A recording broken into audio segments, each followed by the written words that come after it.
Hello hello à toute l'équipe de la matinale. Une petite salutation particulière à l'équipe des sports qui prend le relais juste après notre chronique spirituelle. Chers amis de l'émission Bonne Nouvelle, je vous espère en bonne santé mentale. Même si tout ne semble pas tourner rond comme vous l'auriez voulu, même si vous auriez des soucis de santé temporaires ou récurrentes, mettez tout en œuvre pour garder, pour maintenir une bonne santé mentale. Oui, une bonne santé mentale. Je vous rappelle le proverbe de Salomon. Garde ton esprit ou ton cœur plus que toute autre chose, car de lui viennent les sources de la vie. Tout ce que vous pouvez être, dire, faire, passe et découle de votre santé mentale ou de la santé de votre esprit.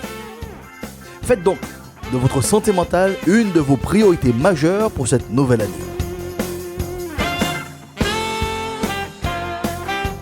Savez-vous qu'il y a un lien direct entre la gestion de la santé mentale et la gestion du temps ?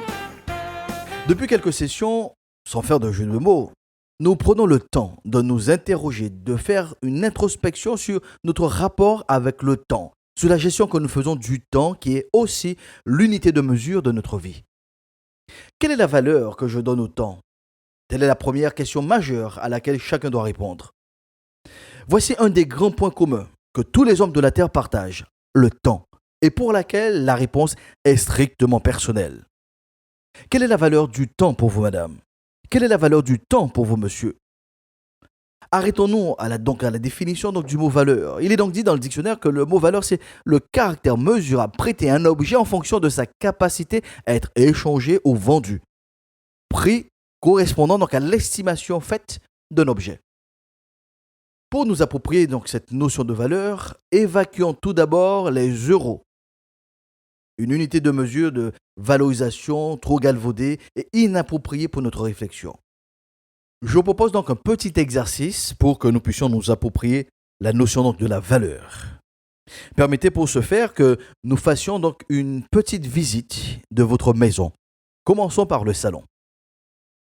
Arrivé dans le salon, pouvez-vous donc lister les 3 objets qui ont le plus de valeur pour vous ? Poursuivons notre visite. Entrons dans votre chambre. Là aussi, quels sont les 3 objets qui ont le plus de valeur pour vous ?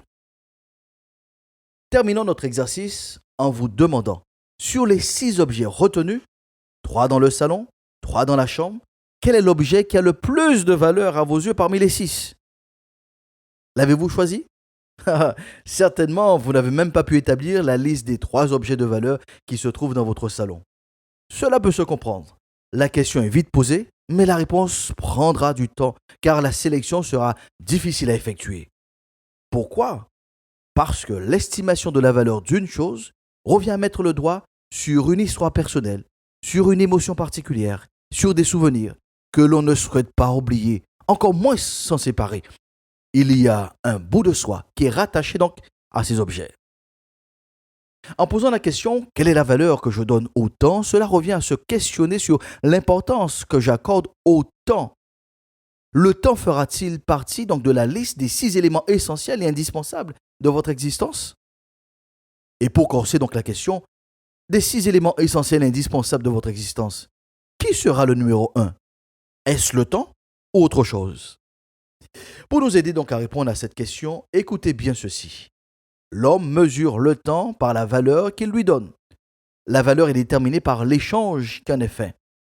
Le temps est une ressource que le Dieu créateur a mis à notre disposition. Comme toutes les ressources, nous en sommes les gestionnaires. C'est chacun qui exploite, qui utilise la ressource appelée le temps pour réaliser, concrétiser des objectifs dans son existence. Écoutez les propos du roi Salomon qui fait le comparatif entre 2 gestionnaires du temps, qui ne sont pas de la même taille et qui auront des résultats diamétralement opposés.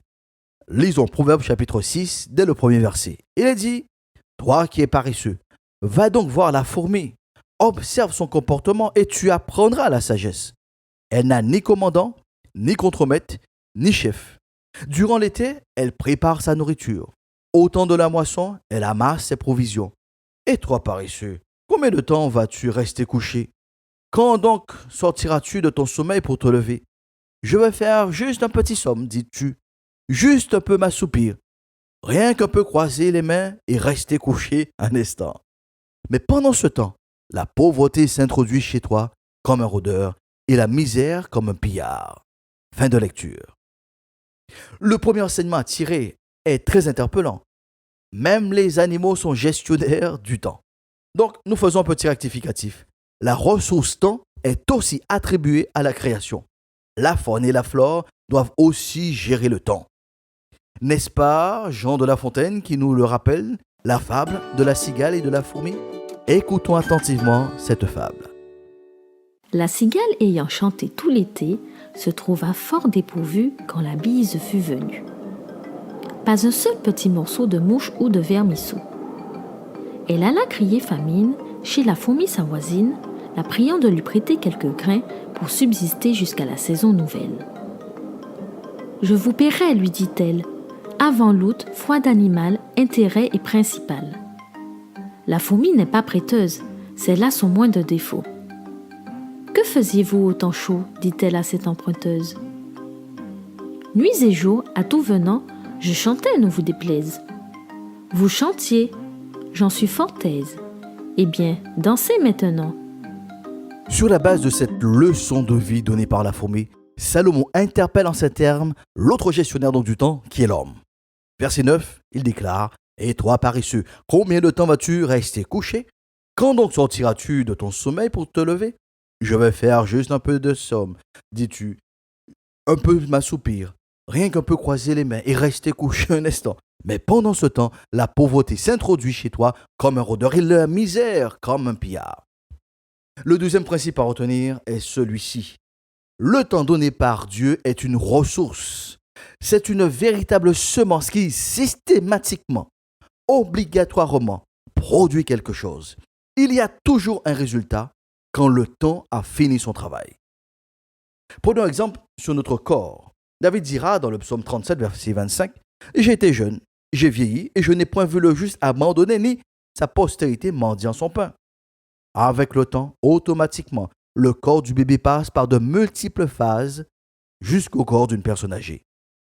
Le temps a aussi un impact sur mon esprit, sur mes pensées.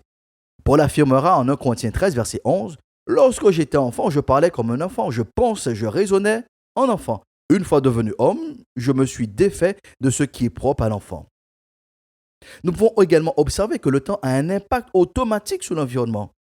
Vous et moi, nous avons déjà entendu des compatriotes qui sont de retour au pays après plusieurs années exprimer leur surprise, leur étonnement sur le quartier qui a changé, sur la plage, la rivière qu'ils ne reconnaissent plus.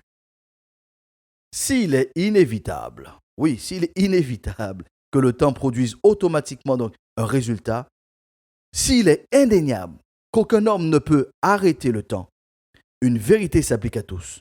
Le temps est une ressource à gérer. Madame, monsieur, vous êtes gestionnaire de votre temps. C'est vous qui déterminez l'usage, l'exploitation que vous voulez faire avec votre temps. Puisque je suis aussi gestionnaire du temps qui m'est imparti, je vous laisse avec cette question importante.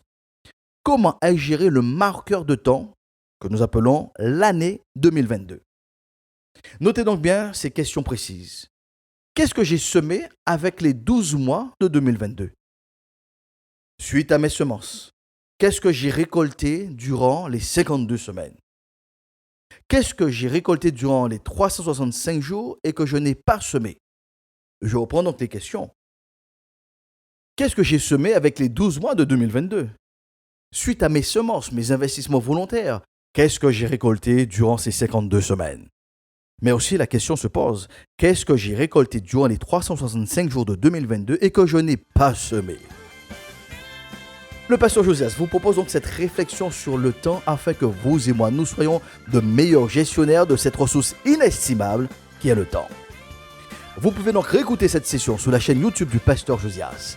Pour cette nouvelle semaine qui s'offre à nous, sachons bien gérer toutes les opportunités que Dieu met à notre disposition, que Dieu nous accorde. Proclamons donc ensemble, la paix de Dieu soit avec vous pour une meilleure saison.